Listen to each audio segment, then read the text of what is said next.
So what we're going to do now is we're going to call up our three other panelists, and we'll each have a few minutes to share with you. And I'll actually do their introductions just before they speak, but let me go ahead and bring up James O'Keefe, if you'll come on up, James. David Harriman and Ladar Levison.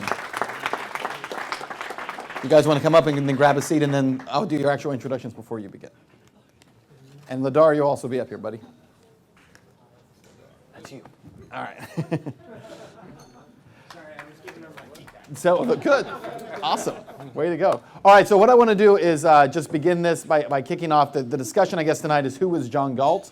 We're talking a few minutes about this, and each of us sharing just a little bit. What I want to share with you is, seriously, I can't believe that whoisjohngalt.com was available. That's pretty remarkable. Yeah, so why that had not been grabbed up by some pirate, I don't know. But who is John Galt, and how does this kind of fit into where society is right now? I really have enjoyed this weekend and just getting the chance to meet some of you. I don't know a lot of objectivists. Where I am in Ohio, there aren't a lot of them.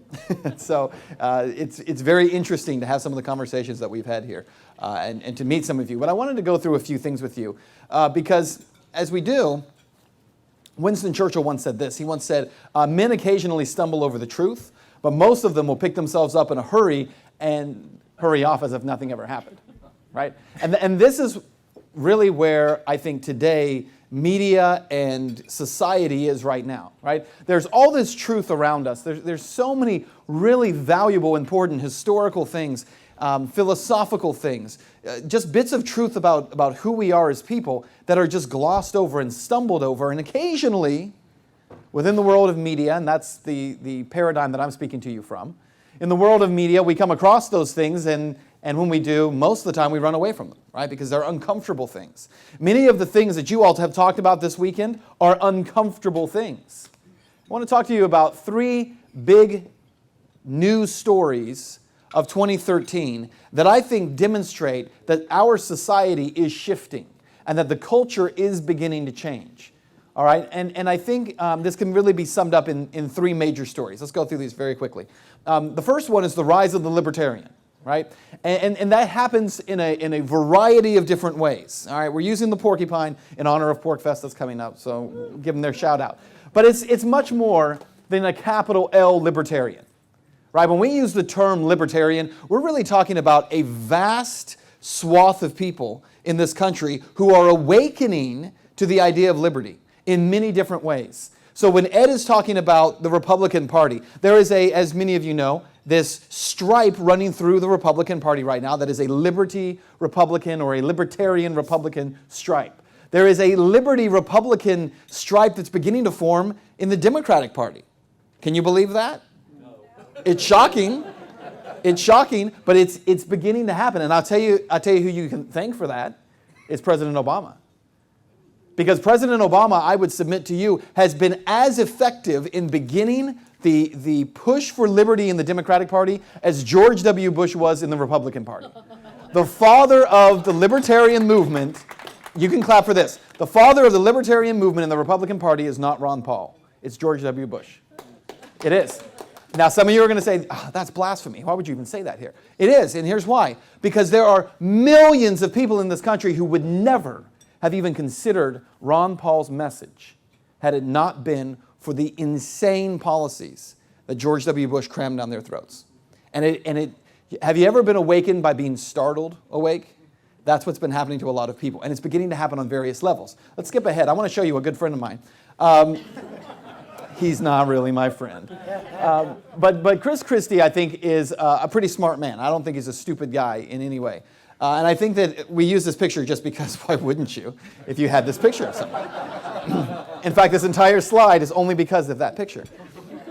In 2013, Chris Christie said this. He said, this strain of libertarianism that's going through both parties right now and making very big headlines, he said, I think is a very dangerous thought. I think he's right.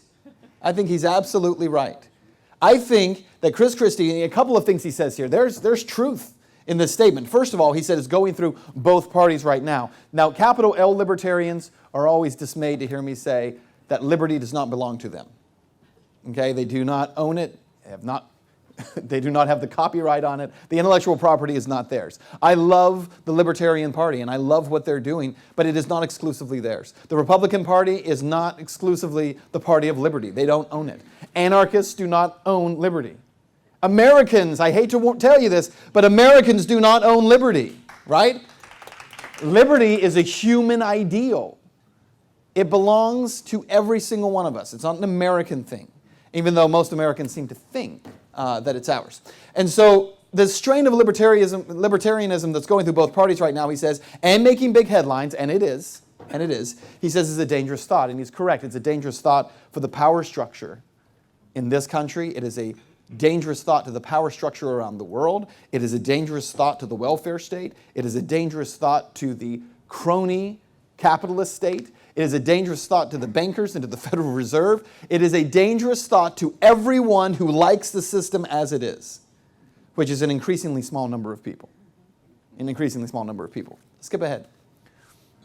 Second big story of 2013 was Edward Snowden. No matter how you feel about Edward Snowden, and let me be clear, how you feel about him doesn't matter. How you feel about whether he was a patriot, or whether he is a traitor, whether he is a hero, or whether he should be locked up someplace in a cell because he betrayed his country, doesn't matter. Right? How you feel about it has no bearing on the value and the impact of what this man did. See, the impact of what he did fundamentally changed this nation, fundamentally changed how people view government, how they trust government, and again, for millions of people, jolted them awake. Too many are dozing off again, but for a lot of them, it jolted them awake. A very significant person. Next story, and this one incredibly important, the war in Syria. The war with Syria that did not happen. Now stop before you tell me, wait a minute, Ben, because there is a war going on with Syria and we are covertly funding the rebels in Syria. I know, I'm the guy who tells you about this stuff, right? That's what new media does. But there is a big difference between our country covertly and secretly funding rebels in another nation in order to overthrow the government, and the American people consenting, agreeing with, and applauding for their country to use kinetic weapons to kill people in other nations around the world in the name of spreading Jeffersonian democracy. There's a big difference. 2003, when we went into Iraq, the American people applauded it, wanted it, fought for it. You could not speak against it. In 2011, we did it in Libya. The exact same thing the administration wanted to do in Syria, we did just 2 years before in Libya, and nobody said anything. Why is this a significant story? I think the most significant story of 2013. The reason for it is because national media said the same thing they said in 2011. Bill O'Reilly, he was for it. Rachel Maddow, she was for it. Anderson Cooper, he was for it. I'd say Piers Morgan was for it, but who watches Piers Morgan? The point is, there were all these voices that were on different sides of the left-right paradigm, different sides of the spectrum, and were those different voices saying anything different from each other? No. And the administration was for it. Republicans were for it. Democrats were for it. But who wasn't for it? The American people were not for it. 89% of the American people said you will not go to war with Syria. So many voices shouting about it, against it, that this president, for the first time since World War II, said, actually, Congress needs to authorize military action. That is significant. So much so that when he handed the football to Congress, Congress said, we don't want this. How many of you know how Congress voted on it? How did they vote? They didn't vote. They never voted. It just went away. The discussion went away. Why? Because of something called new media. Something called new media. Tom Woods likes to say that the national media, for many years, the mainstream, have been the gatekeepers. And he says, and they still are. The gate's there and they're standing in front of it, but the walls fell down. Right? That is the shift, the fundamental shift that has taken place in America. And so you and the general public is receiving information through new media and this amazing platform called social media by which you're sharing. Now, my time's short, so I got to move quickly. Let's skip. All right. I want to talk to you about socialism very quickly. How many of you believe that the United States is headed towards socialism? Okay, that's a trick question. It's the only trick question I'll ask you tonight because, hello, we're already there, right? I promise I won't trick you again, but come on. If you believe we're headed towards socialism, the year is 1895, right? We are deeply, deeply into socialism. And that's not all a bad thing. Let me explain. When I use terms, socialist, fascist, I'm not using these terms as slurs for people. There are people out there who live within socialist environments and they choose to voluntarily live within those environments. If people choose to live that way, where they combine resources voluntarily, there's nothing wrong with that. And we shouldn't demonize anyone who chooses to live that way. In fact, I will tell you this, and I tell this to evangelicals and they're horrified because they hate socialists, right? But the very first Christian movement in the world was the socialist movement. The book of Acts says that all the believers took everything they had, they sold it, they took the money to the apostles, and they said for them to divide it equally among all of them. That's a socialist community, if you choose to voluntarily live that way. Now, what it does not say is, then the apostles went to all the people and said, we're taking all of your stuff so that we can share it, and then the apostles bought themselves big houses in Washington, D.C. That's a different version. But the point is, we talk about socialism all the time in this country as if it is this coming wave that is going to come crashing over the nation. It's going to wipe us all out, right? What I think we need to be doing when we talk about John Galt, what's the message? John Galt in the movie last night, John Galt in the book, he hijacks this message through media, right? It's through media, and he presents a message that confronts people with the reality of their world. I want to confront you tonight with the reality of where we are. Let's skip ahead very quickly. Have these United States of America become fascist? That's the real question. Because when everyone's talking about socialism, which we've been in for 100 years, what they're not talking about is the real condition of America. Let's skip ahead. What fascism is not? Let me be clear. Fascism is not racism. Fascism is not white supremacy. Fascism is not the Nazi Party, though some racists are fascists. See, one of the problems that we have when we talk about fascism is that the word becomes utterly meaningless. In fact, George Orwell said it incredibly well. 1946, he said this, "The word fascism is almost entirely meaningless. There are people who recklessly fling the word fascist in every direction, and they attach at any rate an emotional significance to it. By fascism, they mean, roughly speaking, something cruel, unscrupulous, arrogant, anti-liberal, anti-working class, except for the relatively small number of fascist sympathizers. Almost any English person would accept bully as a synonym for fascist." I think that is very true still today. The word is meaningless to us. We don't even know what fascism is. Let's skip ahead. So, if you want a definition for fascism, you go to this man, Benito Mussolini. Why? Because he is the father of fascism, quite literally. Created fascism and created the word. He actually took it from ancient Rome, but this is a word that is an Italian word to embody it. Have you seen this quote before? Fascism should rightly be called corporatism as it is the merger of corporate and government power. Have you seen that? Quick show of hands. If you've seen it before, then I know where you've seen it. Right? It's from a documentary called From Freedom to Fascism by Aaron Rousseau. No? That's not where you saw it? I've got a 1936 book that discusses it. Okay, very good, very good. Well, most people know this quote because this specific wording is only found in From Freedom to Fascism. Now, most scholars will say that even if, because no one can find the exact quote someplace else, they say even if this exact language is not correct, it does encompass the spirit of what Mussolini talked about. It is accurate in its meaning.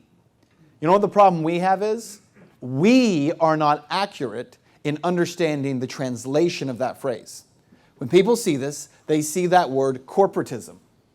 And they think fascism is when government and corporations come together. It's the government and Apple working together. It's the government and Microsoft working together. Let's skip ahead. It's not. In fact, the word in Italian is this word. It's corporativissimo. Okay? That word, corporativissimo, I want you to all practice it later tonight. This word is the literal word that would have been used, but where it is misinterpreted is it does not mean corporations. It means the collective. It means all of us. So what is Mussolini actually talking about? He's not talking about the merger of McDonald's and government. He's talking about state power along with the collective, fighting for the so-called greater good. Let's skip ahead and I'll show you what he said. 1932, Doctrine of Fascism. Benito Mussolini wrote this: in the fascist state, the individual is not suppressed, but rather multiplied. Just as in a regiment, a soldier is not weakened, but multiplied by the number of his comrades. The fascist state organizes the nation, but it leaves sufficient scope to individuals. Now, this is very important.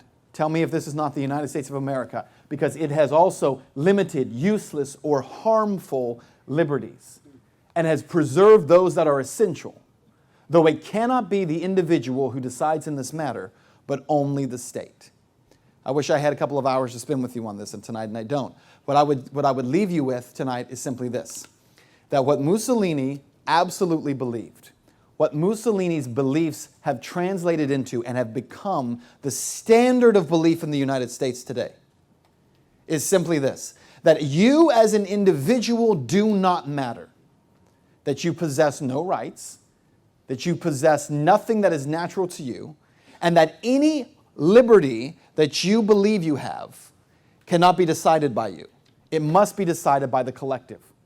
If the collective can decide that you have a certain liberty that you deserve, it will grant it to you.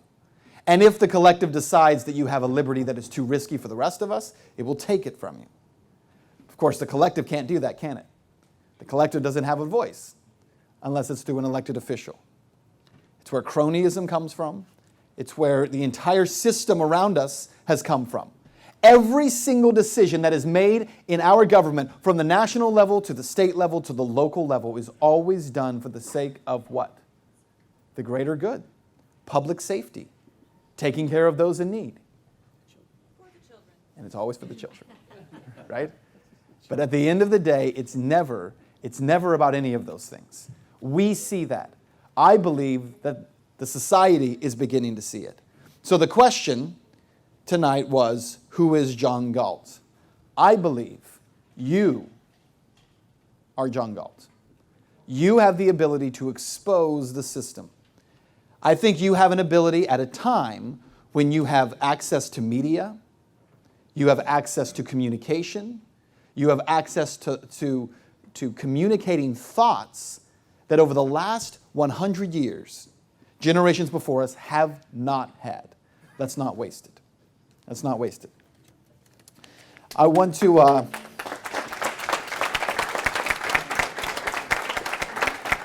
introduce members of our panel who will be sharing with you as well. I'll start over here with James. James O'Keefe is actually a big hero of mine, personally, just a fantastic young journalist, founder and president of Project Veritas. It's a nonprofit organization. It's dedicated to developing a national network of effective and courageous undercover citizen journalists. O'Keefe's groundbreaking investigations have exposed corruption and malfeasance in taxpayer-funded institutions, including all of our favorite Acorn, right? We all remember that, right? Planned Parenthood, public education, labor unions, NPR, Medicaid, Organizing for America, state election divisions, Obama phones, and many other organizations. And it says here, he is the favorite of Rachel Maddow and Chris Hayes. In 2013, O'Keefe authored the New York Times bestselling book, Breakthrough, Our Guerrilla War to Expose Fraud and Save Democracy. It tells the true story of subverting a corrupt and complacent media establishment. And let me tell you, folks, they are complacent. Surviving many gratuitous legal challenges and restoring truth to journalism by successfully pioneering a new form of guerrilla reporting. Ladies and gentlemen, James O'Keefe. Thank you. I'm just going to stand over here for a minute because I have a couple slides I want to show you. By the way, your Attorney General, or Assistant Attorney General in New Hampshire, his name is actually Richard Head, like Dick Head. But I'm going to go to this slide here. I'm going to show you a couple things tonight. We talk about who is John Galt. I'm going to not answer that question verbally. I'm going to show you kind of what Ben talked about, the power of reality. We call it cinema verite, veritas, Latin for truth. We seek to expose things for what they are. I don't want to tell you what to believe in. I don't want to tell you what's right or wrong. I just want to show you the world for what it is. 5 years ago, 10 years ago, this was not possible. It was not possible 10 years ago for me to break a story from my parents' basement on YouTube that would galvanize Congress and prompt the president to change the law. That would never have been possible 10 years ago.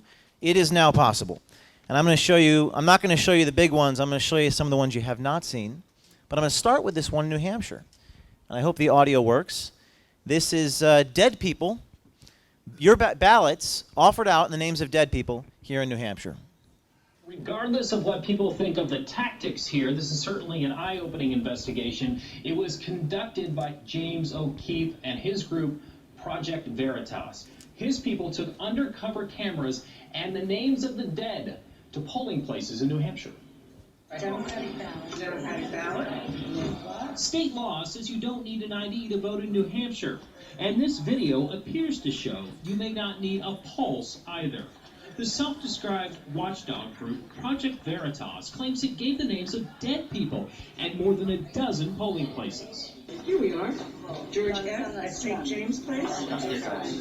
Okay, and you're a registered Democrat. That's the registration. Okay, so here's the Democratic ballot, and the pens are in the booth. According to Project Veritas, they received ballots every time except one, when a poll worker actually knew the dead person. So after this video came out, this is the former governor of the state asking to have me put in jail. He wanted to put me in jail. And one of the themes, I think, who is John Galt, is kind of doing this and subverting the establishment's effort to shut you down and to stop you from doing this. And I have been, there are dozens of cases of governors, attorney generals, even the president, who has tried to shut me down in the course of doing this. And watch this boneheaded statement by former Governor Lynch.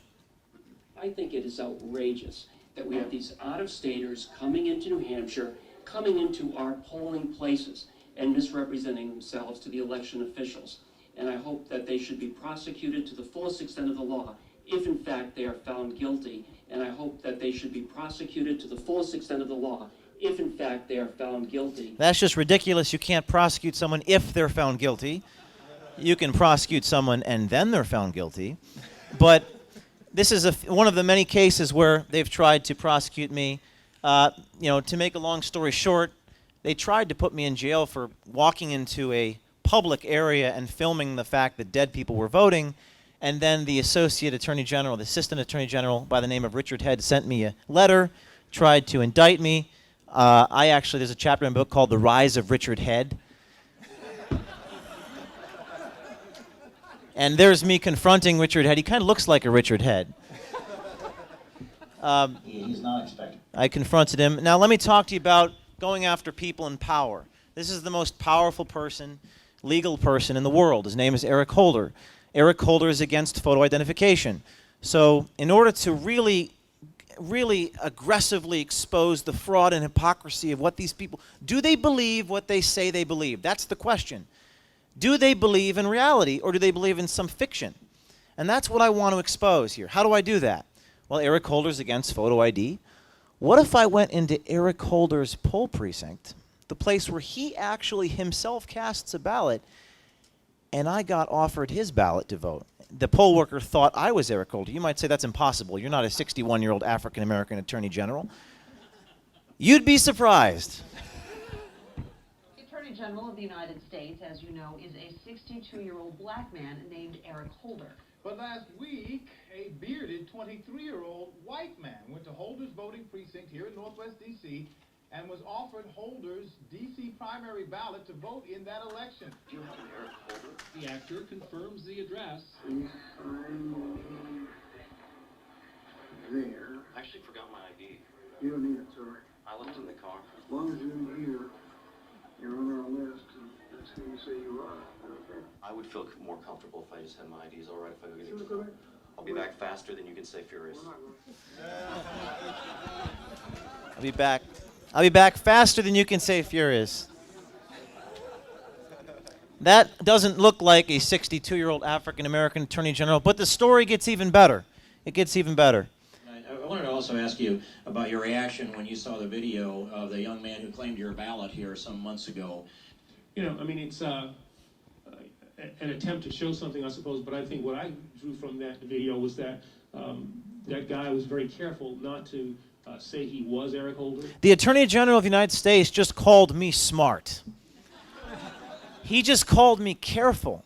You know, everyone always says, well, James, don't you have really good lawyers? You make sure you're not breaking the law. Well, apparently the Attorney General thinks I have good lawyers. This was not possible 10 years ago. It was not possible. This guy is being grilled in Congress about some 23-year-old kid with a camera went in and showed that his entire philosophy is a fraud. And I'm going to prove to you that his entire philosophy is a fraud. By the way, after we did this, they changed a few laws in various states. But the best part about it was, on election day, the next election, Eric Holder put a picture of himself on his polling precinct. He's against photo ID, but he put a picture of himself. So it's like straight out of Animal Farm. It's something right out of George Orwell. He wants it instituted for himself, but not for anybody else. The story of speaking truth to power is a fascinating one. I'm from the New York City area, and my office is in Westchester, New York. And Governor Cuomo, who's the governor of the state of New York, is another one of these governors who's tried to have me indicted and subpoenaed. And Governor Cuomo made the following statement recently. He said that people who of a certain belief system don't belong in New York. Which has repeatedly embarrassed Democrats with hidden videos, has been subpoenaed by the State Department of Labor for a comprehensive audit. That and the indictment of D'Souza occur after New York Democratic Governor Andrew Cuomo suggested in an interview. And if they are the extreme conservatives, they have no place in the state of New York. They have no place in the state of New York. So he's saying that if you believe in something, you don't belong to live in his state. That's what the guy is saying. So he issued me a subpoena. This is a subpoena for all of my financial records. This is what you have to endure if you do the type of work that Ben is alluding to. Subpoenas, criminal grand jury subpoenas, indictments. Most people might back down. We didn't. We put the subpoena all over the internet. We went on all the cable shows, and Andrew Cuomo actually backed off. He withdrew his subpoena. So maybe there's something to this whole idea of going on the offense. Now, they talk about, what is the power of reality? One of the things, this is my favorite thing we've ever done. I'll show this and maybe one more thing. This whole idea of, government incompetence, bureaucracy, wrongdoing, fraud. I think this perfectly embodies this whole concept. Makeshift work where they give people this idea and you basically you dig a hole and then you refill it, right? You just dig a hole and you fill it back up again. So I created a fictitious company called Earth Supply and Renewal with the mission of basically digging a ditch and then refilling it with your taxpayer dollars. And you're not going to believe what I caught these government workers on tape saying in response to this. They're known as shovel-ready jobs, but is it all a big excuse to fill the trough of greedy unions? So what exactly do we do at Earth Supply? I'm glad you asked. Our jobs are shovel-ready, literally. First, our excavation specialists insert their shovels into the ground and remove the soil. This presents the problem of an existing hole in the earth, creating a dangerous situation that could lead to hazards, including but not limited to tripping, falling, and bodily injuries. Then there is the renewal process. At Earth Supply, we train professional backfillers to renew the soil in place of the existing hole, restoring the earth to its original condition. Some folks say we're just digging ditches and filling them back up again. But it's about more than that. It's about jobs. And what's more, public employee unions understand that these jobs are worth your taxpayer dollars. In reality, that's a company O'Keefe created to bait the unions. And what a catch he got. Check this out. Both you guys work for Earth Supply and Renewal, right? That's correct. He's been digging the ditches. Then we dig the ditch, we take the dirt, and we put the dirt. We actually just take the dirt and put it right back in the ground. It sounds like that, it almost is exactly the same as where we were with Green Jobs Re New York. It's almost the same thing we do every day in the state of New York. I mean, that's essentially what we do here, right? We just dig holes and fill them back in again. I mean, all it takes is one little video, and you can change everything. And I'll try to end with this one. One of the greatest, maybe, inefficiencies that's happening these days is something like the Obamacare navigators, the healthcare situation. What would happen if we just walked in? Again, I'm not advocating pro-Obama or anti-Obama or pro-healthcare. All I'm doing is showing you the way things are. I want you to know what's happening, and I believe that if people actually knew how bad things were, there wouldn't be much disagreement in this country. People would be rioting in the streets if they understood how awful it was. If there was videotape of Lois Lerner at the IRS destroying hard drives, everything would change. People would be in jail. But there isn't videotape. But I'm trying to change that. So I go into these Obamacare navigator offices, and this is what happens. I'm a college student, but I work for the university. I do, like, stuff there, and then I do stuff on the side. Okay. So you got combined W-2s? no, because the other stuff I do is like barber, or I'll go and clean houses and things like that, just to get extra money on the side. But I've never filed that type of stuff on my file my taxes. I'm not supposed to file a percentage of it. A percent. Yeah, we're making money on a cash basis. Okay. Don't get yourself in trouble by declaring it now. Exactly. Yeah, it didn't happen. Since you have not been reporting. Okay. Don't start now. Okay. Then I don't know where it said. It said something about if you smoke or something like that. But I really don't smoke. I may. Okay. Don't tell him. Yeah. Don't tell him. One navigator even told us that she lies all the time. But don't tell him. I always the loud man. Okay.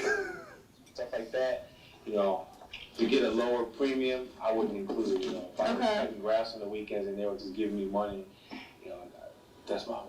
Yeah, exactly. That's my money. Isn't it ironic that all these people are saying that's my money, and their job is to, supposedly share that money? But we caught dozens and dozens of people doing this. Claim that other half on your taxes. No, I don't do So that. then don't add it. Don't add it? Okay. But do not add up if you're working. So don't add it, don't include it, don't do it. And I'll actually end with this. This is the director of the Enroll America. That's the group by Kathleen Sebelius, Health and Human Services, or formerly was Health and Human Services. He's the guy who's supposed to sign everyone up for Obamacare in Texas on tape, talking about sharing your private information, your medical data, sharing it and selling it, which is totally illegal. And watch what this guy says, and I think this guy answers the question, who is John Galt? One member of Enroll America that was scheduled to appear Thursday morning did not. Chris Tarango, the Texas Enroll America communications head. But a video released yesterday now has him in potential hot water. Chris Tarango, State Communications Director for Enroll America, was caught on tape agreeing to help obtain a private list of enrollee data for election and political purposes. I get you that list. That list is like it's like safeguarded. It is lock and key type of thing. That's people's personal information. America, being that it's a state leadership role, and being the sensitivity with 501c3 status, this conversation never happened. So then how do we get the list from? I still don't think that we can get a list from Rural America because of the 501c3 status. How do you suppose we get around that? I will talk to one person that I think might be open to having this conversation behind closed doors. The person that I'm telling you, that I'm referring to is like me in a leadership position. And so he could export the list if he wanted to. Well, yeah, I mean, if we can do it, we're going to get the list. I know him well enough to feel like if we had a few beers, that this would not be the craziest conversation he's ever heard. Rule number 17 is and I told you, do whatever it fucking takes. Rule number 17 is and I told you, do whatever it fucking takes. So that's the nature of your adversary, so to speak, is do whatever it takes to stop or to commit fraud or to engage in an activity that would harm our country. And that is what we are up against. That is what certainly I'm up against in the course of doing what I do. And but I would say that the answer to the question is to expose the truth. And the power of the truth and the power of reality will galvanize people. You know, I have an infinite faith in people and the power of free people, if given information, that they will make the best decisions for their country. Thank you.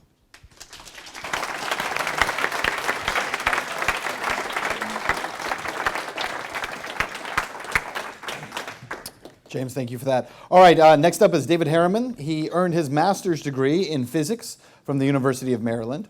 Did you probably play volleyball there too? You got some serious height on you, man. Serious height. I'm like this when I met you last night. Baseball pitcher. All right, I can see that too. His master's in philosophy is from Claremont Graduate University. He has worked as an applied physicist, analyzing errors in gravitational models used by inertial navigation systems.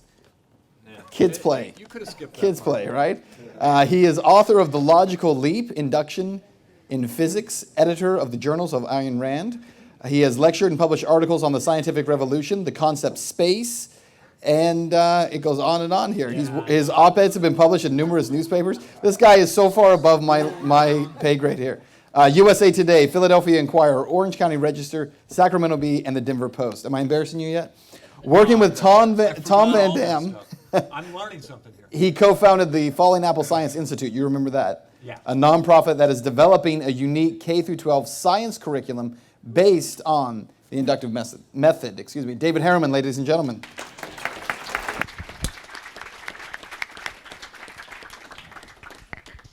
Thank you. Those are hard acts to follow. I like to sometimes open with a joke, but I can't beat Richard Head. So actually, that was a poor choice of words, wasn't it?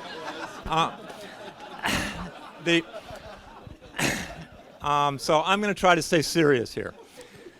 I was given an interesting job here tonight. The topic is, who is John Galt? And my background, part of my background, is in philosophy and history of science. So I was asked to talk about scientific heroes who I think have some of the qualities of John Galt. So let's think about those qualities a little bit and what my criteria have to be in order to pick somebody worthy of this kind of comparison.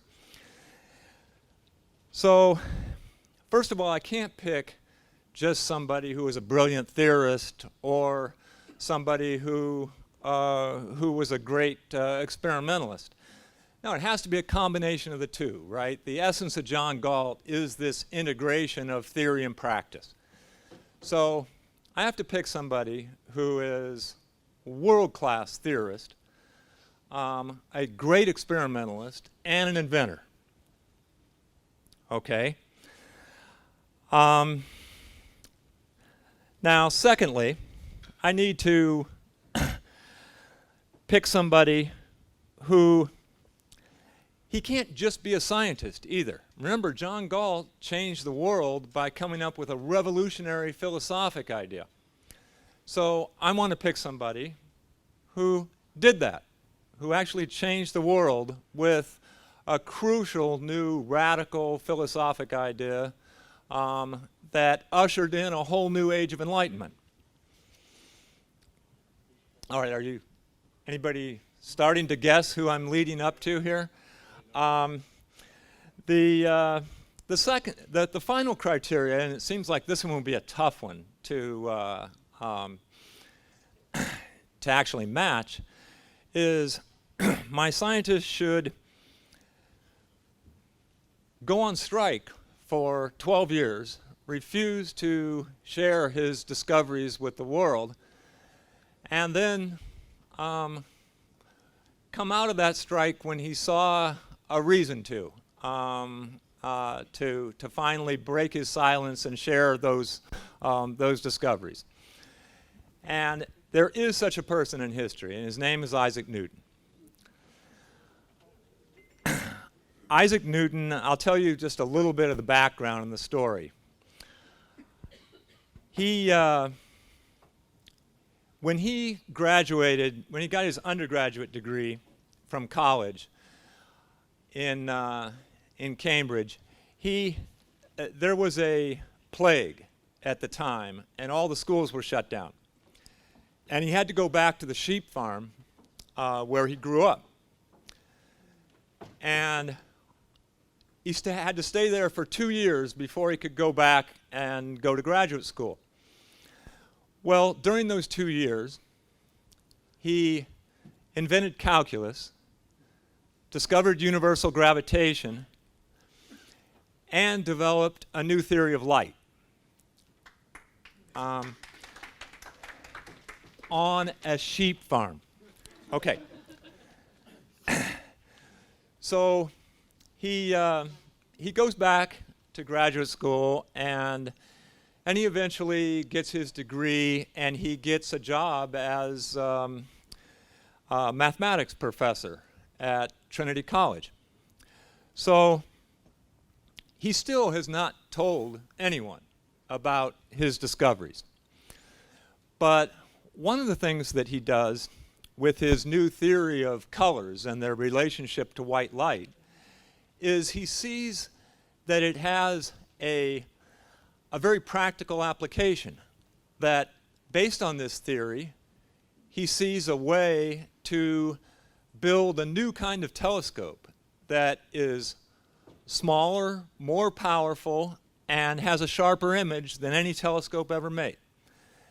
The reflecting telescope. All telescopes at that time were refracting. All of them had problems with blurry colored images. So Newton designs and builds the first reflecting telescope. He likes it. And so he decides to share this invention with the scientific community. But he realizes that the invention itself, the real value of it, is made much greater by understanding why he invented this instrument the way that he did. In other words, understanding the theory of light behind it. So his very first published paper is on his new theory of colors and its relationship to white light. And he delivers that paper and his telescope to the Royal Society, which was the scientific society in England at the time. And so Newton has broken into the scientific community. Now, unfortunately, what happened to him was the president of the Royal Society, Robert Hooke, was absolutely convinced that he was the world leading expert on optics and light.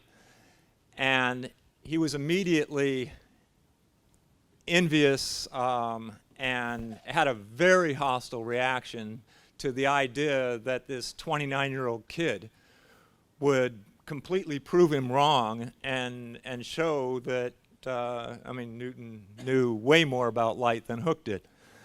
So the aftermath of Newton's first published paper and this wonderful new instrument that he gives the world is he gets in return what? Rewards, applause? No. He gets criticism and hostility. Now, there was a deeper reason for that negative reaction.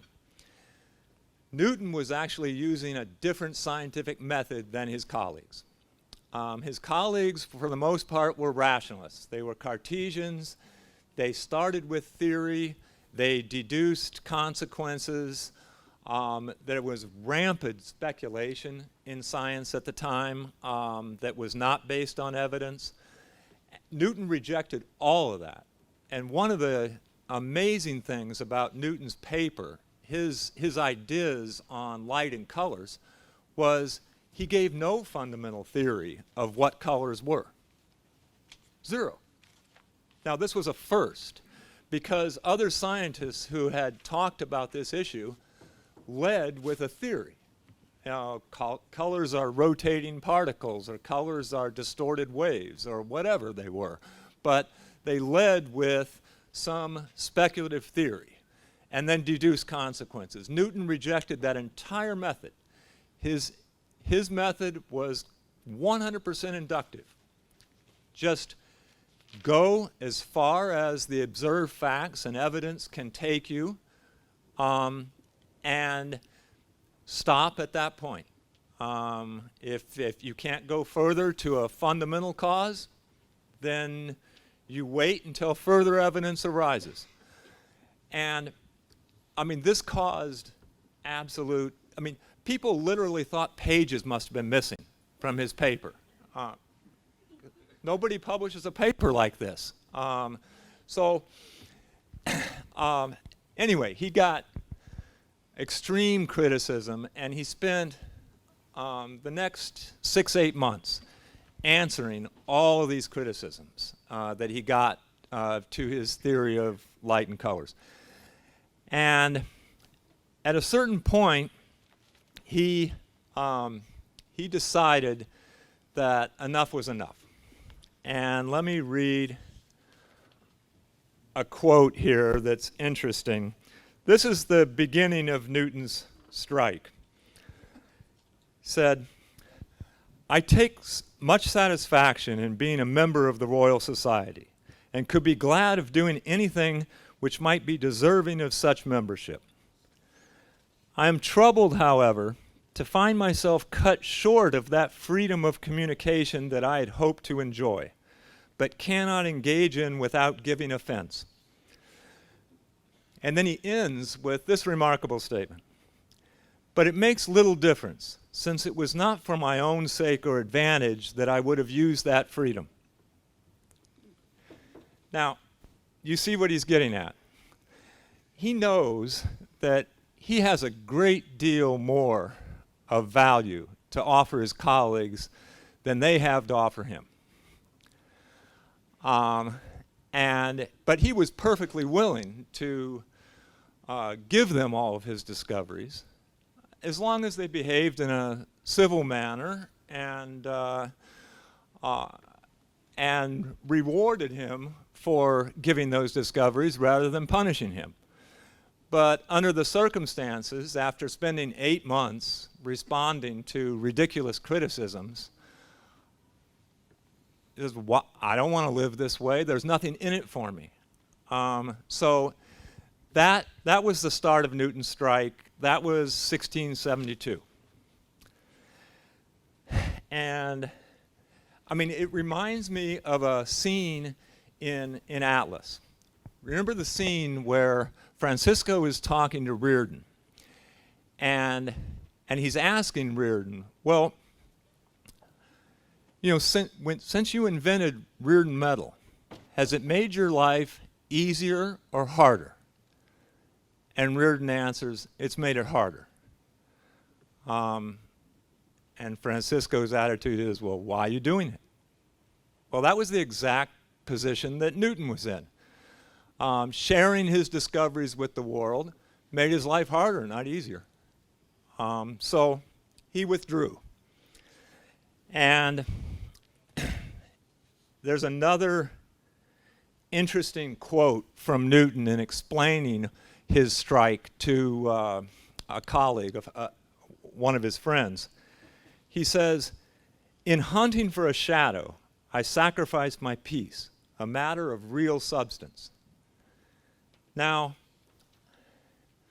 so what was the shadow? What was he hunting for?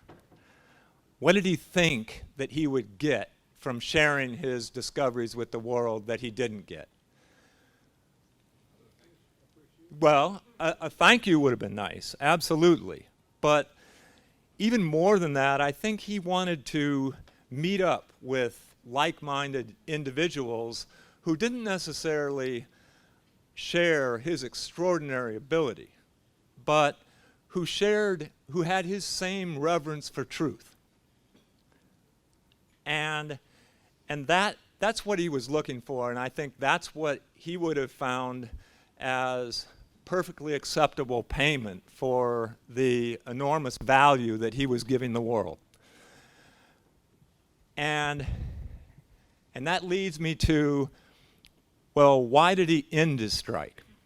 Now, I told you his strike was 12 years, which is kind of an eerie coincidence, right?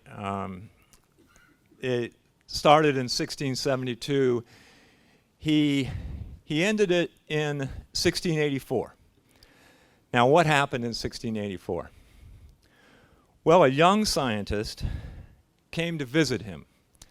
And the young scientist was Edmund Halley, who was a good scientist in his own right, but I mean nowhere near on Newton's level. But Halley actually recognized that he wasn't on Newton's level. I mean, he came to Newton with a question. And it had occurred to mathematical physicists at the time that perhaps there was a way to prove that the elliptical planetary orbits implied that the sun had to exert an attractive force on the planets that decreased with the square of the distance. But nobody knew how to do it. And in fact, nobody at that time could have done it except Newton, because nobody knew the mathematics that Newton knew. So Halley comes to him with a question. And Newton just answers it straightforward. I mean, Halley asks him, well, what kind of an orbit would result from an inverse square attractive force? And Newton said, well, an ellipse. And Halley said, well, how do you know that? And Newton said, well, I proved it years ago. It's in my papers here somewhere. And it was in his papers there somewhere. Now, it was meeting Halley, though, that made Newton re-engage with the world. Halley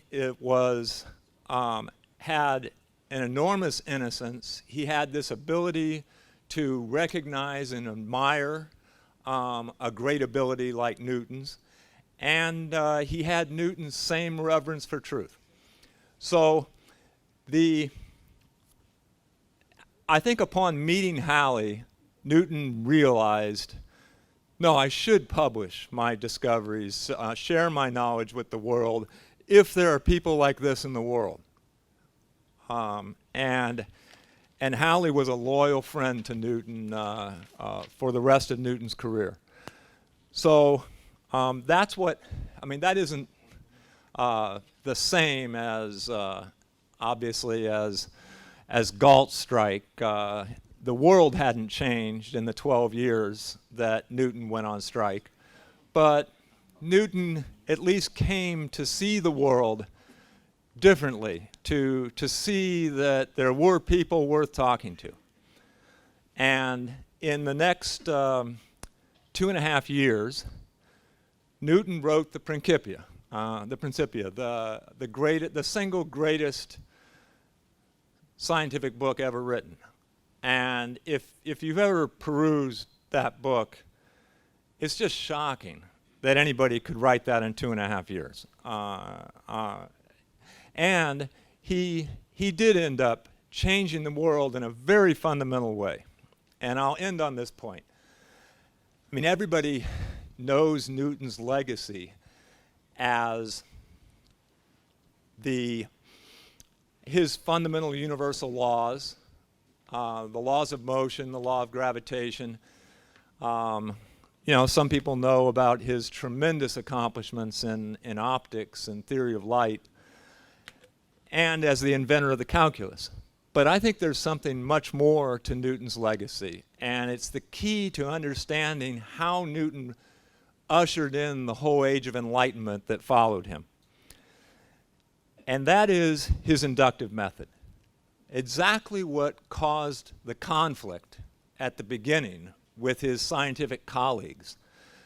It was an issue of method, of fundamental disagreement about scientific method. Do we start with these rationalistic constructs and speculation and deduce things from them? Is that the way that science should be done? That's the way everybody was doing it. Or do we ignore all of that? I mean, in Newton's famous words, abstain from hypotheses as from improper argumentation. In other words, he rejected this whole speculative approach to science in the exact same way that he would reject deductive fallacies.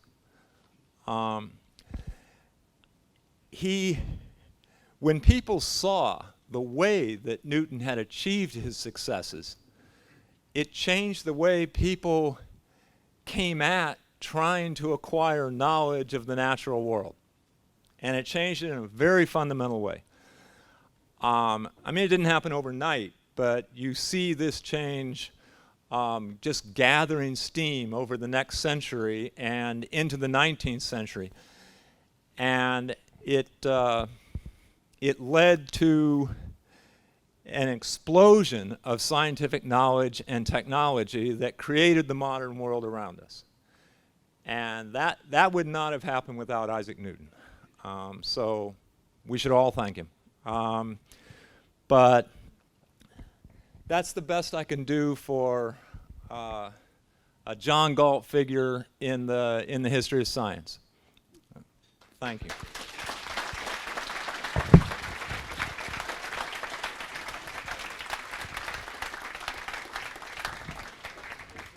Okay, and our final panelist is Ladar Levison, and I got to tell you, this guy, speaking of heroes, I think he should be a hero to everybody in this room. He's the founder of LavaBit. If you scan back in your mind, remember what LavaBit was. It was founded in 2004. It was originally called Nerd Shack, which is a pretty good name too, I got to tell you. LavaBit served as a place for free, private, and secure email accounts. By August of 2013, LavaBit had grown to over 410,000 users and had more than 10,000 paid subscribers.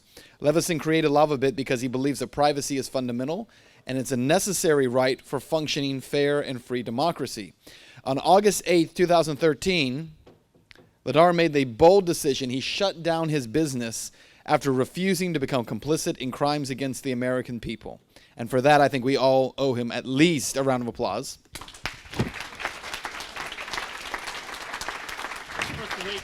I know.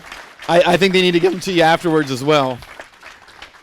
A lot of people just would have said, put in the back door. Presently, he is serving as the project manager and lead architect for the Dark Mail Initiative while continuing to vigorously advocate for the privacy and free speech rights of all Americans. Give it up again for Ladar Levison.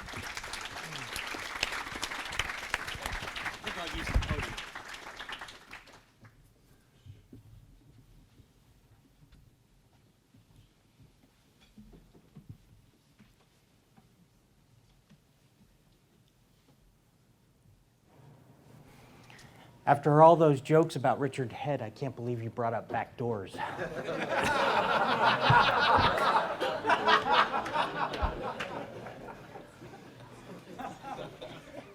fact that you made them clap already had me thinking I could just skip the speech and go home. But I figured I'd say a few words. I'd like to start by thanking Mr. Day for pursuing me incessantly until I agreed to come speak. I mean that quite literally.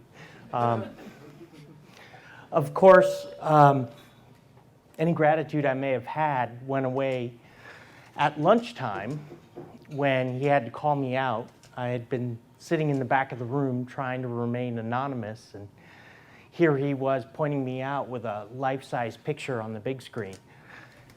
He also did one other thing. He broke the streak. This is the first conference where I managed to go 2.5 days without somebody calling me Edward Snowden's email provider. I'm starting to think that when I get buried on my headstone, that's what they're going to put, and just leave off my name.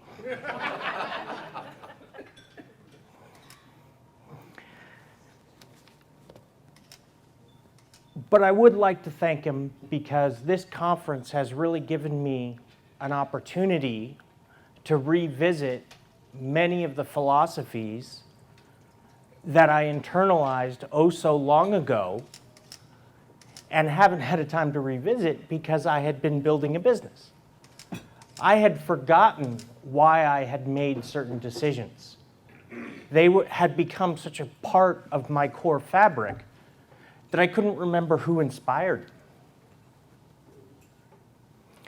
But Rand was one of those sources of inspiration. I read her novella, Anthem, as part of my English curriculum in university. And I enjoyed it so much, I immediately went out and read The Fountainhead and Atlas Shrugged that summer. The last time I looked at Rand's work was actually about 9 years ago, when I decided to put together a collection of 10 bullet points that I wanted to serve as the core philosophy of the company that I had created. I won't bore you with all 10, but I will read 4 of them. The mission of LavaBit is to create and offer internet users a better choice for reliable, fast, affordable email service that never sacrifices privacy for profits. LavaBit adamantly protects the privacy of its users. LavaBit will only release private information if legally compelled by the courts in accordance with the US Constitution. LavaBit is committed to exceptional engineering that delivers technically superior software and services. I blame that one on Reardon. LavaBit employees are committed to making the right decisions, even if they're not the easiest or the most profitable.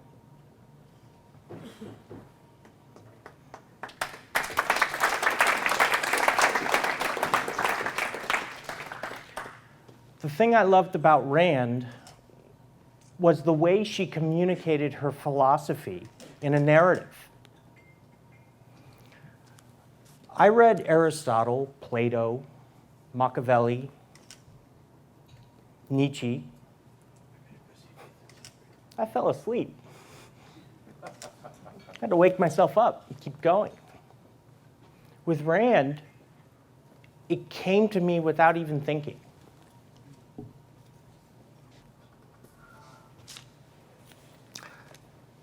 And what's great about the Atlas Shrugged movies is that they do the same to a new generation. A generation that MTV has ensured will never read a 1,200-page book, at least en masse. From Atlas, I really saw a lot of inspiration from Reardon. His desire to innovate and build a business and then sell his product at a fair price really hit a chord with me. That you could make a living innovating and building a business. Of course, Ellis Wyatt came to mind when I shut down my business, because in my words, I didn't create it for them, I created it for me.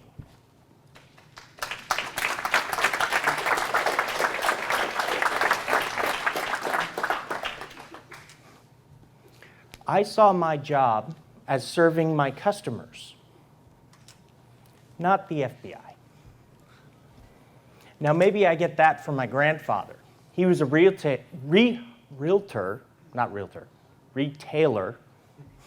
Sorry, it's been a long day. And he used to preach to me over and over again that the customer was always right. How could the customer be right if I was letting somebody spy on them? How and why would customers continue to do business with me if I did that? I know I wouldn't do business with me.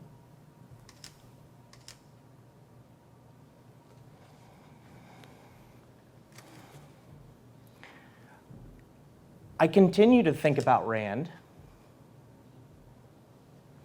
every April when I do my taxes. It's an interesting ritual for me. I spend a week where I seclude myself in a room with boxes of paper, and I go through with my computer and I put everything into Excel and I total it all up, and then I send off a big check to the IRS. And then I start thinking about all the cool stuff I could do if I didn't have to spend that week working on my taxes and sending that check off. Now, when I say this next part, it may prompt Erin never to invite me back. But my favorite Rand book was her other seminal piece, The Fountainhead. We have a few of you. I'll point out that there are no copies of The Fountainhead in the bookstore outside. I don't know what that means. But if you haven't read it, you should. I took a lot from the character Howard Rourke. I identified with Rourke. We were both engineers. He created buildings, I built systems. He worked with the physical, I with the digital. But what we shared was the fact that what we derived from our work, what gave us happiness, wasn't the money that we made from it, but the fact that we saw our ideas turned into reality and then used by people who appreciated it.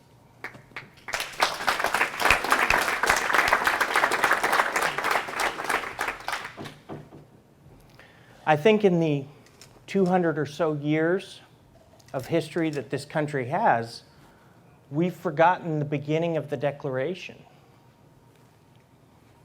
which says that we all have the right to life, liberty, and the pursuit of happiness. Isn't going out and earning a living, creating a business, isn't that the pursuit of happiness?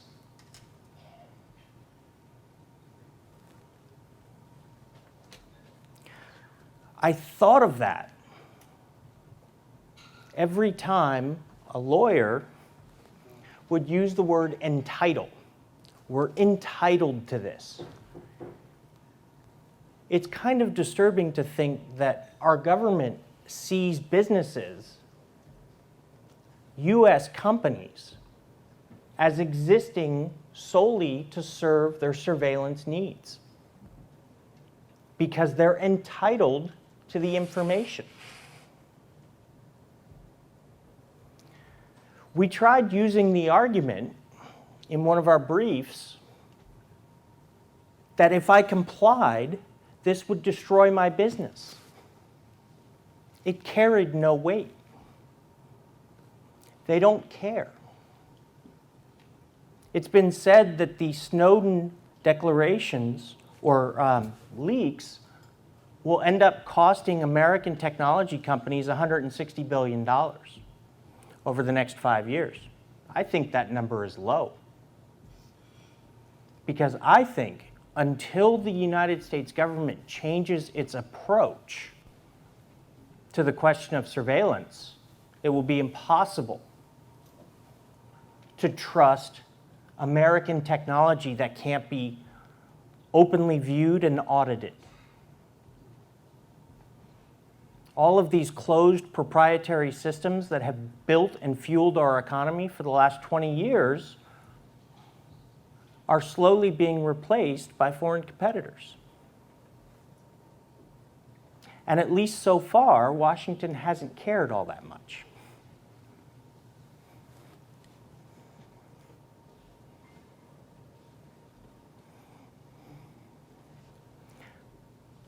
What I also took away from The Fountainhead was the very seminal scene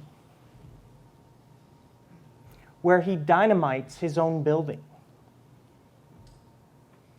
He does that because he entrusted a colleague to take his designs and build them unaltered, And when he returns from a long trip, he finds that the community of architects have weighed in and perverted his very ideas.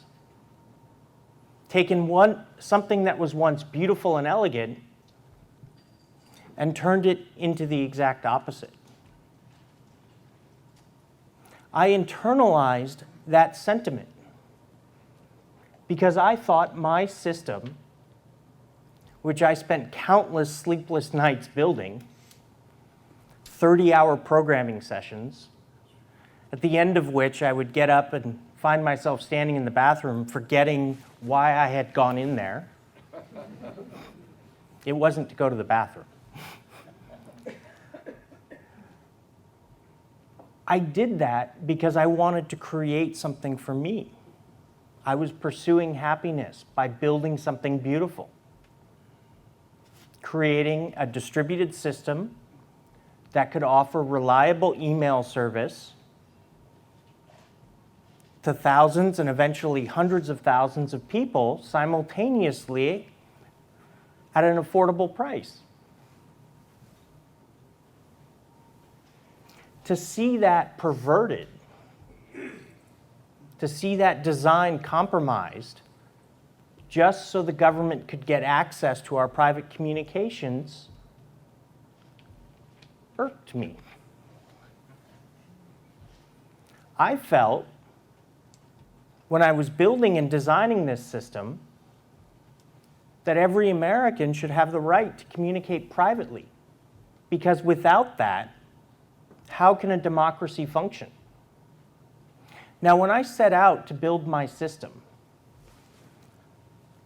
I wasn't trying to solve the problem of government surveillance. I wasn't trying to protect criminals. What I was trying to do was remove the service providers from the surveillance equation. I did nothing to protect messages before they arrived at my server, or anything to protect them once they left. Doing so would have meant redesigning email. And what I wanted was a system that anybody could use. We live in a world now where the only people who can truly communicate securely are experts in cryptography. They're the ones who create the cryptography tools. We need to change that. And we're starting to. What's changed in the last year is that people see the need to invest the time, the effort, and the engineering resources to make encryption easy to use for everyone. But doing so means rethinking and redesigning many key aspects of the internet. That's what I've been working on.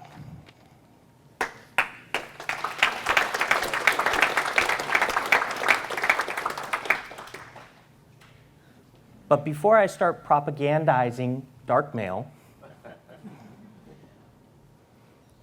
I'll talk a little bit about the decision. Because hopefully you can take away from that something that will help you when you're faced with a similar crisis.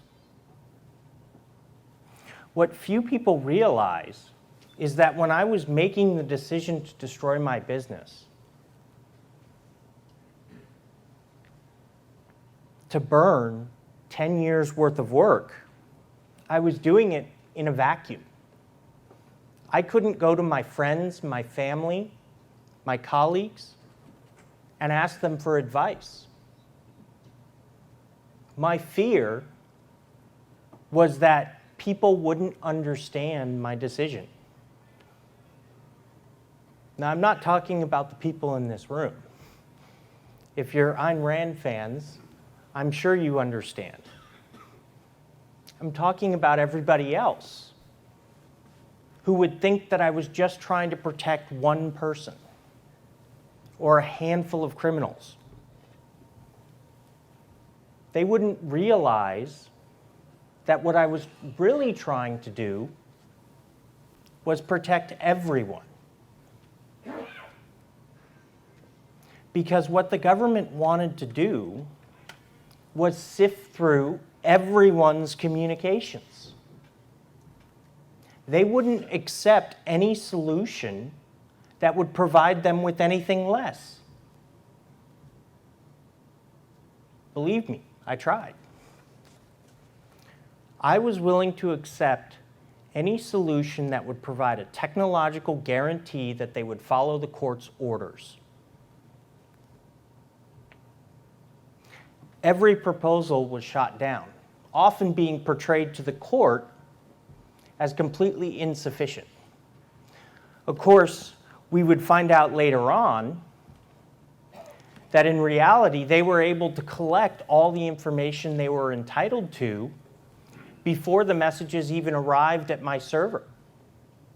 The only thing they couldn't collect was the login time and the logout time of the user. For that, they needed my encryption key, so they could sit between my business and the rest of the world and look at what everybody was saying, where they were logging in from, what their passwords were. Because with the password, they could defeat the encryption system that I had designed. They wanted to pervert the security that I had spent so many years creating.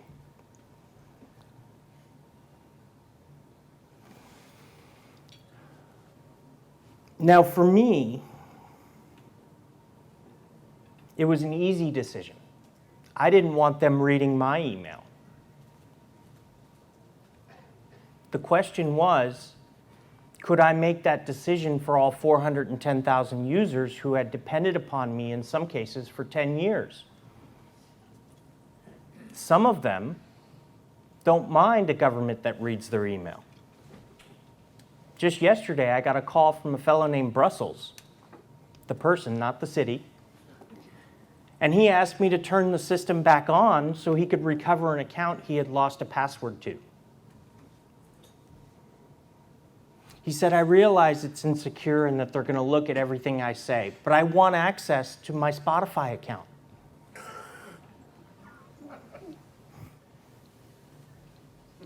That's the second half of why this process is so difficult, because I had to weigh the damage that I would do to all the people who depended upon me to provide them with a reliable service, to provide them with an online identity. And I couldn't ask them what they wanted. I wanted to.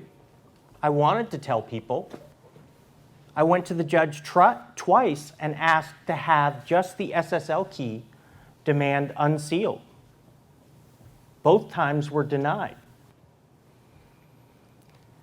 In one instance, if you read the transcript, there's an almost humorous exchange between my lawyer and the judge where he says, well, can I at least tell members of Congress what's happening? And the judge says, no, I don't think so. He was legislating from the bench, and he didn't want anybody to know. It scared me. Once I made the decision to shut down, it was like taking a beloved pet and putting her down.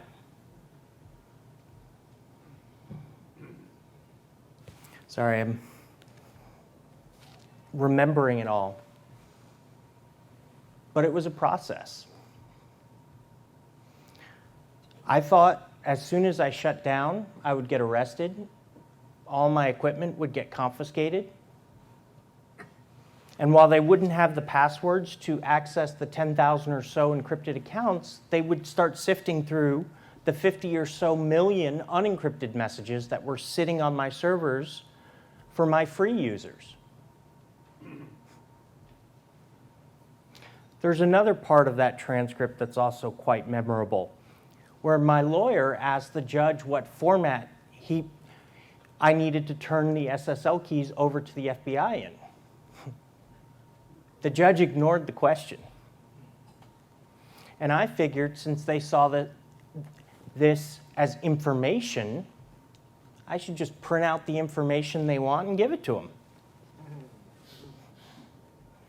Now, in reality, what I wanted was time to protect everyone's information, to move all those unencrypted messages off to external encrypted hard drives and remove them from the data center.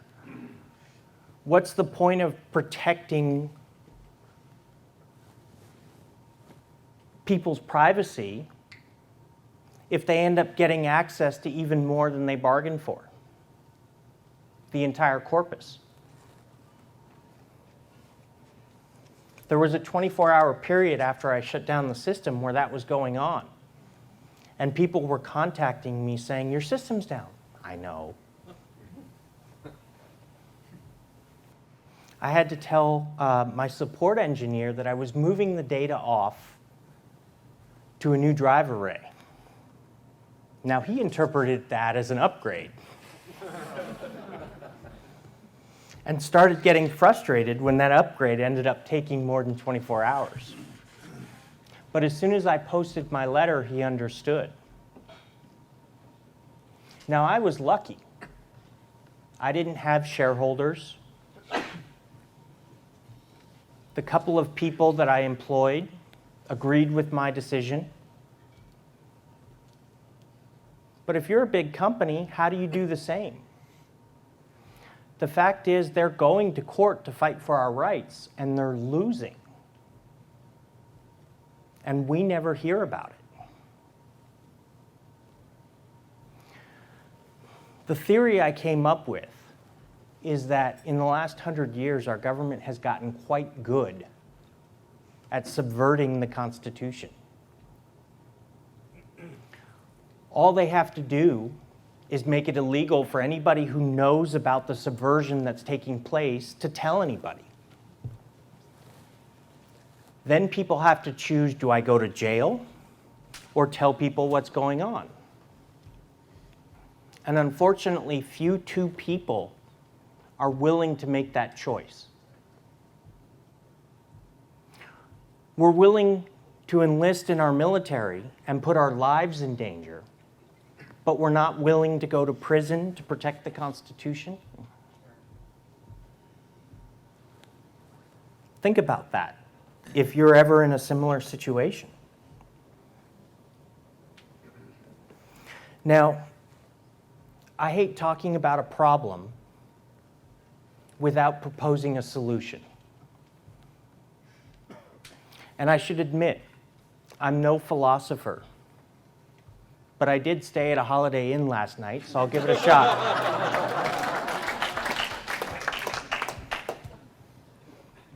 I think what we need to do is limit the resources of our government. We need to change the debate by solving the taxation problem, presumably with a constitutional amendment. If we limit their resources, all of a sudden they need to choose foreign subsidies or NASA. Trying to remember what my other examples are. Mass surveillance or public schools. Let's change the debate from what do we want, the we being our politicians, our representatives, into what is most important. As a businessman, I had to choose how to invest my limited resources because I only had so many customers. But unfortunately, our government doesn't have to make such choices. It looks at what do we want? Is it a good idea? And if it is, then they figure out a way to fund it without anybody noticing. Few people realize that more than half of what they earn is actually being spent by somebody else. I think if people realize that, their attitudes about government involvement might change.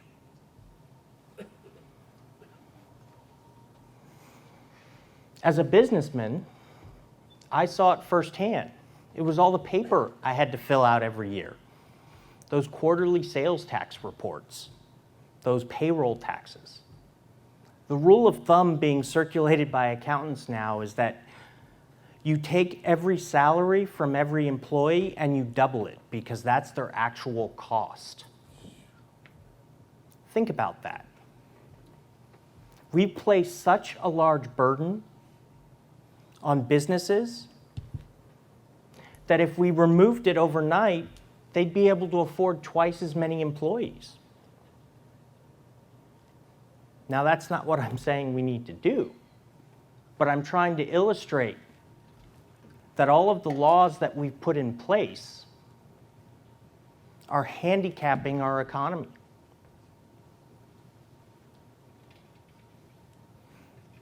Few people realize that we've only really had a peacetime income tax for 100 years. The first 100 or so years of our country's history, there was no such thing. The national government derived all their revenue from tariffs. Oh, how things have changed. For a long time, we had the Russians. Oh, we need high taxes so we can build up our military, protect you from the USSR. Now it's the terrorists. Guess what? We're never going to defeat the terrorists. They're going to be able to hold that over our heads forever.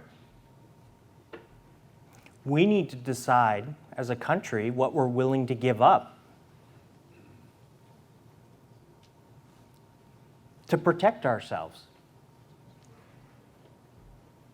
Personally, I don't want to give up my right to free speech. I don't want to give up my right to having a fair hearing in our criminal justice system when it comes to taking away my property.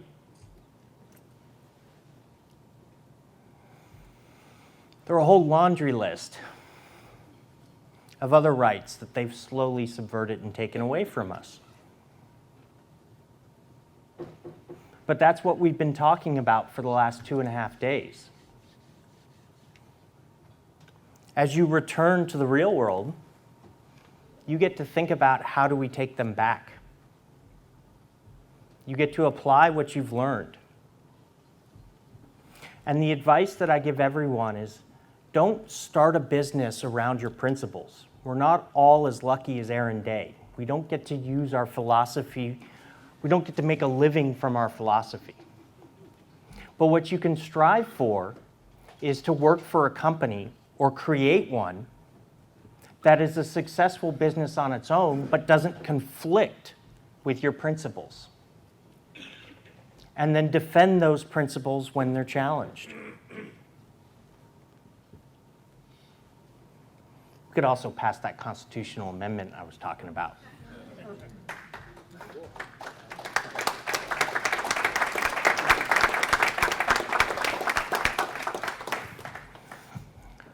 Few people realize, particularly the politicians, that the law is in fact a blunt object. It's like using a 2x4 to swat a fly. When you pass a law to fix a problem, you end up with a whole bunch of holes in your drywall.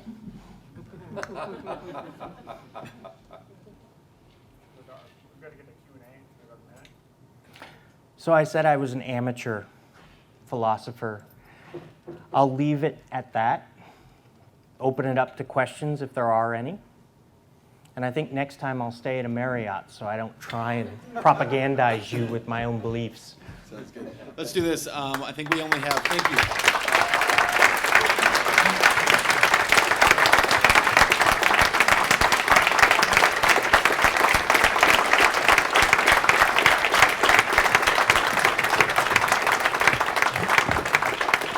You're welcome back, Ladar. He said you are welcome back.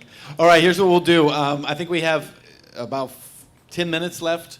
So if you need to go, we won't consider it rude if you need to slip out. Otherwise, there is a microphone here if you want to ask questions of anyone on the panel. You're welcome to do so. Yeah, when everybody stood up, I got a little nervous. I thought those were all the people that had questions.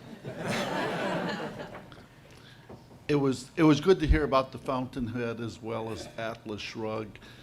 And you used it better than some with respect to the Fountainhead. Ayn Rand, I had heard, was very frustrated. People said they liked the Fountainhead, but it was about buildings and construction, and they didn't realize what was going on behind it. And someone asked her if she should write a nonfiction story about it, and she said, no, they got to figure it out. With respect to Atlas Shrugged, though, I would suggest to people, if they've never gone to Journals of Ayn Rand, Chapter 9, Top Secret, and you read it as nonfiction, Atlas Shrugged, you'll find it very eye-opening, since it's about the Manhattan Project scientists who pulled John Galt in the 20s and 30s, came to America, which was Galt Gulch, and they appeared to do the atomic bomb and beat statism elsewhere. It's an amazing story. Interesting stuff. Is there a question in there somewhere? Yes. With respect to Newton, if I'm a great man, but I seem to recall he prided himself on dying a virgin. And it seems like from Atlas Shrugged 3, I don't think he was a virgin. Maybe you can clear, there's all this talk about head and so forth. Maybe you could explain that to me. Thank you. Yeah, I don't think that question's for me. I'll take that one if you don't. Okay. No, I drew the parallels I think there are, and I think they're remarkable between Newton and Galt. In terms of personality, they were quite different. I actually think the scientist who was more of a Ayn Rand type character, maybe even bordering on a Francisco character, would have been Galileo. Personally, he has a lot more in common with what she would have regarded as that full mind-body dichotomy. Mind-body integration. He loved wine. He loved women. Newton didn't lead a full life in that respect. I don't understand how loving wine and women has to conflict with principle. Oh, it doesn't. That might lead to a follow-up question. All right, ma'am, you're up. Okay, this is for Ladar. What's happening with your case now? You said you weren't allowed to talk about various things, but you've been pretty open about. So there's a lot of stuff, other investigations that I still can't talk about. I still can't talk about who they were targeting or how many people they were targeting. I think if I had a war chest as big as the U.S. Attorney's Office, I would go back to court now that it's been about a year and say, hey, it's been a year. Do I have the right to admit what you were doing now? Because the fact is, the way the law is written right now, I wasn't even allowed to admit that I had an issue pending before the court, that I had received a pen register trap and trace to anyone except a lawyer. Anything that I may or may not have received that was classified, I couldn't even admit to a lawyer unless that lawyer had been cleared by the FBI. Process that takes months. Longer if Louis Lerner's in charge. So if you don't mind my asking, what are you doing now that your business is closed? So the court said I didn't object to all of the points, all of the basis for the contempt charge, and therefore they weren't going to consider my appeal, at least the substantive issues raised on appeal. Because of the way the law works, it basically killed any chance I had of having the case heard by the Supreme Court. I'd have to get those same judges to go back and admit that they made a mistake, that, oh, this order was handed down on a Friday, and then on Monday you held me in contempt without a hearing. When was I supposed to object? That was conveniently overlooked. And then they decided to call the hearings below an example of fair justice. I won't get into what I think of that. So I've really decided to focus on technology instead of law, and keep my fingers crossed that perhaps the people inside the Beltway will decide to do something. Haven't seen much happen there yet, but I've been working on dark mail, which is at least one thing I can do, which is take everything I've learned building a mail server from the ground up, implementing the protocols, dealing with customers for 10 years, and try and take my knowledge of encryption and computer security and put it all together in one last hurrah, so to speak, and create a new standard that will allow everyone to communicate securely and have the encryption that happens with software like PGP occur automatically, or automagically, as I like to say. Can I ask you a quick question about that? What's the difference? So you're working on dark mail now. LavaBit is burned Technically, to the ground. LavaBit is still alive. If I had closed the company completely as a legal entity, I would have lost standing in court. Right, but what about dark mail, if you put this time, this effort, this attention into creating it, is going to prevent the FBI from coming in and saying, we want the keys to dark mail when you're going through this whole process? So my What's focus different? right now is on building the technology, not restarting the service. I look at this as my 1-year sabbatical from trying to earn a living.